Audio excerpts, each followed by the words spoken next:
Hello, I'm Wally Haas. I'm your host for Rockford on the Record. Today I'm with Rockford Mayor Tom McNamara. And Mr. Mayor, there are a lot of cool things happening in this community. There are a lot of companies that are doing great stuff.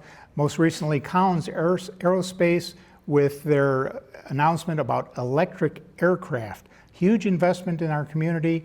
Tell us a little bit about that. Yeah, so Collins Aerospace has just been a fantastic organization in our community, a fantastic corporate citizen.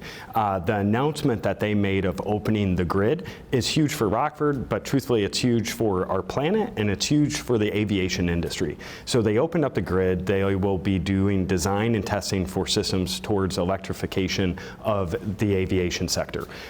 This is really pretty fantastic. It's a $50 million investment.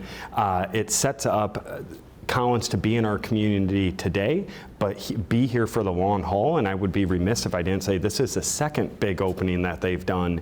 They did the wind tunnel expansion just 2 years ago. So they are investing heavily in Rockford and heavily into the aviation sector. And it's great. We are now the 6th largest aviation hub in the United States right here in Rockford. And Collins is a huge reason in helping lead that way. So just about every part on something that flies in the U.S. has been made in Rockford. Between Collins and Woodward and Caney and all of these other great companies that we have, that leads to the, what is it, 6th largest? Yeah, I mean, think about this. If you have flown any time, if you have ever flown, there are parts on that aircraft that are from your community, the city of Rockford. It's really pretty fantastic. And what's really neat, we've talked all about the electrification of vehicles, where the charging stations are going to be. They are talking about the electrification of aviation and how that'll reduce carbon emissions and for the betterment of our planet, how it will, over the long term, reduce the cost of travel and make it more accessible to folks. They're really thinking 15, 20, 30, 40 years into the future, and they're doing it right here in our community.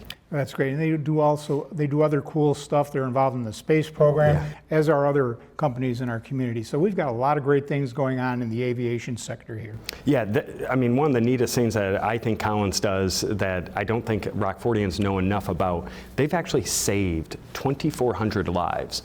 And they've saved those lives by the development of something that they call the RAT.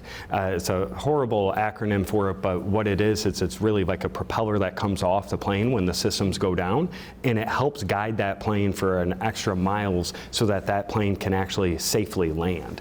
And so they actually track every time that is deployed and calculate the number of lives. And our local Collins Aerospace here on Harrison has saved more than 2,400 lives. It's a really wonderful organization doing great things for aviation, for their employees, but they also do wonderful things for our community. So it's the exact type of company you want if you're mayor of the city of Rockford or just a resident of Rockford. Oh, it is a great company. For those of you who have been around a long time like I have, you may remember it as Sunstrand back in the day, but now it's Collins Aerospace. They're doing a fantastic job in our community, and we hope they're here for many years to stay. Absolutely. So that's it for this episode of Rockford on the Record. Thank you very much.